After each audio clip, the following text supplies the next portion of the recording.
আসসালামু আলাইকুম। আল্লাহ সকলের মঙ্গল করুক এই কামনায় এবং এই প্রত্যাশায় শুরু করছি আজকের ভিডিও। আজকের ভিডিওতে দেখাবো নতুন ভোটার আপনি কিভাবে হবেন এবং নতুন ভোটার হতে আপনার কি কি কাগজপত্র লাগবে, কিভাবে আবেদন করবেন, সেই আবেদন কোথায় গিয়ে জমা দিবেন এবং সর্বশেষ আপনি কোথায় গিয়ে ছবি উঠে নতুন এনআইডি কার্ড হাতে পাবেন। সো ভিডিওটি অবশ্যই কন্টিনিউ করবেন এবং যদি ভিডিওটি ভালো লাগে ভিডিওটি অবশ্যই লাইক দিবেন, কমেন্ট করবেন আর বন্ধুদের মাঝে ভিডিওটি অবশ্যই শেয়ার করে দিবেন। আপনি যদি নতুন ভোটার হতে চান তাহলে আপনাকে সর্বপ্রথম বেশ কিছু কাগজপত্র গুছিয়ে নিতে হবে। আর নতুন ভোটার হওয়ার জন্য কি কি কাগজপত্র প্রয়োজন হয় তা আমি এই ভিডিওর ডেসক্রিপশনে দিয়ে দিব। আপনারা সেখান থেকে নতুন ভোটার হওয়ার কি কি কাগজপত্র লাগে সেটি আপনারা গুছিয়ে নেবেন। এটা হচ্ছে সর্বপ্রথমের কাজ। এরপর হচ্ছে সেই কাগজপত্র গুছানোর পরে আপনাকে নতুন ভোটার হওয়ার জন্য আবেদন করতে হবে। আর এখন আপনারা অবশ্যই জানেন যে নতুন ভোটার হওয়ার জন্য আবেদন অনলাইনে করতে হয়, এটার অফলাইনে আবেদন নির্বাচন কমিশন নেয় না। তাহলে আপনাকে অনলাইনে আবেদন করতে হবে। আর অনলাইনে কিভাবে আবেদন করবেন এই প্রসেস দেখানোর জন্য আমি ডেস্কটপে ফিরে যাচ্ছি। আপনি যে কোনো একটি ব্রাউজার ওপেন করবেন, ব্রাউজারে গিয়ে আপনি লিখবেন এনআইডি, লিখে আপনি সার্চ করবেন। এনআইডি লিখে সার্চ করার পর এমন একটি পেজ ওপেন হবে। এখানে দেখবেন যে nidw.gov.bd এই ওয়েব অ্যাড্রেসটি আপনাদের সবার প্রথমে চলে আসবে। এরপর এখানে যদি আপনি ক্লিক করেন, ক্লিক করার পর আপনার সেই ওয়েবসাইটটা ওপেন হয়ে যাবে। ওয়েবসাইটটা ওপেন হওয়ার পর আপনি এখানে এনআইডি অনলাইন সার্ভিস এই অপশনে অর্থাৎ এইটাতে আপনারা ক্লিক করবেন। ক্লিক করার পরে নতুন একটি ওয়েবসাইট ওপেন হবে যেটাতে আপনি এনআইডি কার্ডের যাবতীয় এই কার্যক্রম আপনারা এই ওয়েবসাইট থেকে করতে পারবেন। আর একটা কথা হচ্ছে আপনি এই কাজটা কিন্তু আপনার হাতে থাকা ফোন দিয়ে অ্যান্ড্রয়েড ফোনের মাধ্যমে নিজে নিজেও করতে পারেন, অথবা আপনি আপনার ডেস্কটপ, ল্যাপটপ যেটাই হোক আপনি সেখানেও এটা করতে পারেন। তবে সবচাইতে ভালো হয় আপনার যদি কম্পিউটার ল্যাপটপ থাকে সেখানে আপনি এই নতুন ভোটার হওয়ার জন্য আবেদন করবেন। আর এরই ফাঁকে আমি আরেকটা কথা বলে নিচ্ছি, যারা অনলাইনে আবেদন নিজে করতে পারেন না, যদি আপনারা কোনো দোকানে গিয়ে আবেদন করেন অবশ্যই খেয়াল করবেন সেই দোকানদার যেন আপনার তথ্যগুলো সঠিকভাবে এন্ট্রি করে। এটা অবশ্যই আপনি নিশ্চিত হবেন। একটা দোকানদার যখন আবেদন করে দেয় সেটার দায়ভার কিন্তু সেই দোকানদারের না, আপনার নিজে। সুতরাং অবশ্যই এটা হচ্ছে আপনি নিজে মিলিয়ে নেবেন যে কোথাও কোনো সেই ফর্মে ভুল ত্রুটি আছে কিনা। তো এরকম একটি ওয়েবসাইট যখন ওপেন হবে, ওপেন হওয়ার পর দেখুন NID application system, Bangladesh NID application system, এখান থেকে নতুন নিবন্ধনের জন্য আবেদন করুন। অর্থাৎ আপনাকে এই আপনার জাতীয় পরিচয়পত্র না থাকলে আপনি নতুন নিবন্ধন করতে পারেন। আবেদন করুন এই অপশনে আপনাকে ক্লিক করতে হবে। এরকম একটি ইন্টারফেস ওপেন হবে। এখানে আপনার পুরো নাম ইংরেজিতে, আপনি যে অনুযায়ী আপনি নাম দিতে চাচ্ছেন, সার্টিফিকেট অথবা জন্ম নিবন্ধন, আপনার যে নাম রয়েছে পুরো নাম এখানে ইংরেজিতে দিতে হবে। তো আমি এখানে আমার পুরো নাম ইংরেজিতে লিখে দিচ্ছি। এরপর জন্ম তারিখ, আপনার যে জন্ম তারিখ রয়েছে সেই জন্ম তারিখ প্রথমে দিন, এরপর মাস, এরপর হচ্ছে বছর এখানে দিয়ে দিতে হবে। এরপর হচ্ছে এখানে দেখুন ক্যাপচা প্রবেশ করাতে বলেছে।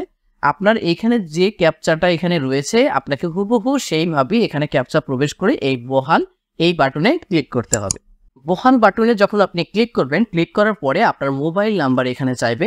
আপনি এখান থেকে আপনার মোবাইল নাম্বার, যে নাম্বারটা আপনি দিতে চাচ্ছেন, আপনার যে নিজের মোবাইল নাম্বার, অবশ্যই এখানে নিজের নাম্বারটা ইউজ করবেন কারণ এই নাম্বারটা ডাটাবেজে থেকে যাবে।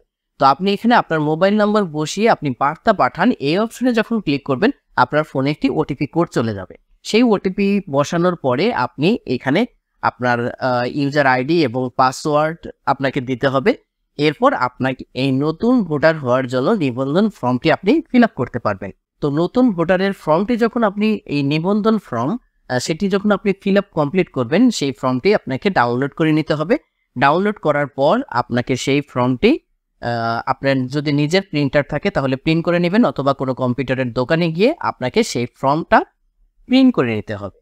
এখন এই ফর্মটা দেখুন আমি এই ফর্মটা আপনি যখন প্রিন্ট করে নেবেন, প্রিন্ট করে নেওয়ার পর এখানে খুব গুরুত্বপূর্ণ একটি বিষয় হচ্ছে যে 34 নাম্বার শনাক্তকারীর এনআইডি। এই শনাক্তকারী এনআইডি আপনার পিতা, মাতা, ভাই, বোন অথবা আপনার পাড়া প্রতিবেশী যে কারো এনআইডি কার্ডের নাম্বারটা এখানে লিখে দিতে হবে এবং 35 নাম্বার ক্রমিকে তার স্বাক্ষরও নিতে হবে। অর্থাৎ যিনি এই শনাক্তকারী হবেন তিনি এই 35 নাম্বারে স্বাক্ষর দিবেন। এরপর হচ্ছে 40 নাম্বার ক্রমিক এবং 41 নাম্বার ক্রমিক। এই 40 হচ্ছে যাচাইকারীর নাম এবং 41 হচ্ছে যাচাইকারীর এনআইডি নাম্বার। এই 40 নাম্বার হচ্ছে আপনার এলাকার স্থানীয় সরকার প্রতিনিধি রয়েছে যে, অর্থাৎ মেম্বার অথবা চেয়ারম্যান, আর যারা পৌরসভার বাসিন্দা তারা মেয়র অথবা কাউন্সিলর, তাদের দিয়ে এই অংশটা ফিল আপ করাতে হবে। অর্থাৎ তার নাম লিখতে হবে এবং তার এনআইডি কার্ডের নাম্বারটা এই 41 নাম্বার ক্রমিকে লিখতে হবে এবং 42 নাম্বার ক্রমিকে হচ্ছে তার সিল সহ স্বাক্ষর এখানে নিতে হবে। অবশ্যই সিল সহ স্বাক্ষর নিতে হবে। ওকে, এই ফর্মটা আপনার ফিল আপ কমপ্লিট হয়ে গেল। এরপর কি কি কাগজপত্র লাগবে এই ফর্মের সাথে, সেই কাগজপত্রগুলো আপনি যথাযথভাবে এর সাথে স্ট্যাবলিং করে আপনাকে যেতে হবে উপজেলা নির্বাচন অফিসে। অর্থাৎ আপনি যে উপজেলার ভোটার হতে চাচ্ছেন সেই উপজেলা নির্বাচন অফিসে গিয়ে আপনাকে সেই ফর্মটা জমা দিতে হবে। ফর্মটা জমা দেওয়ার পর আপনাকে অল্প কিছুদিনের মধ্যে, হতে পারে সেটা 3 দিন অথবা 1 সপ্তাহ, হতে পারে তার থেকে কয়েকটা দিন বেশি, এরপর আপনার ফোনে আপনাকে মেসেজের মাধ্যমে জানিয়ে দেওয়া হবে যে আপনি ভোটার হওয়ার জন্য আপনি চলে আসুন সেই উপজেলা নির্বাচন অফিসে। সেই মেসেজ মোতাবেক আপনাকে আবার উপজেলা নির্বাচন অফিসে যেতে হবে, সশরীরে উপস্থিত হতে হবে, কারণ সেই উপস্থিতির দিন আপনার ছবি, বায়োমেট্রিক অর্থাৎ হাতের ছাপ, চোখের আইরিশ, এগুলো নিয়ে আপনাকে ভোটার করবে তারা। তো আপনাকে ভোটার করার পরে আপনাকে একটা রসিদ দিবে। অর্থাৎ আপনি যখন ফর্ম ফিল আপ করলেন, ফর্ম ফিল আপ করার পরে একটা নিচের অংশ রয়েছে নিবন্ধন স্লিপ, এই নিবন্ধন স্লিপটা আপনাকে তারা দিয়ে দিবে। এই নিবন্ধন স্লিপটা যত্নে রাখবেন, রাখার পরে আপনার কাজ কিন্তু শেষ। এরপর হচ্ছে যে ওয়েট করতে হবে 1 সপ্তাহ অথবা সর্বোচ্চ 2 সপ্তাহ। এর মধ্যেই আপনার ফোনে 105 নির্বাচন কমিশনের হেল্পলাইন, সেখান থেকে আপনার ফোনে একটি SMS দিবে এনআইডি কার্ডের নাম্বার সহ। তখন আপনি নির্বাচন কমিশনের ডাটাবেজে আবার অনলাইনে প্রবেশ করে আপনি কিন্তু আপনার নতুন এনআইডি কার্ড ডাউনলোড করে নিতে পারবেন।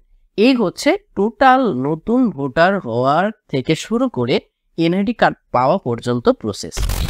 সো ভিডিওটি যদি ভালো লাগে অবশ্যই ভিডিওতে লাইক দিয়ে যাবেন, আর যদি আরও কিছু জানার থাকে অবশ্যই কমেন্ট বক্সে কমেন্ট করলে আমি চেষ্টা করব উত্তর দেওয়ার জন্য।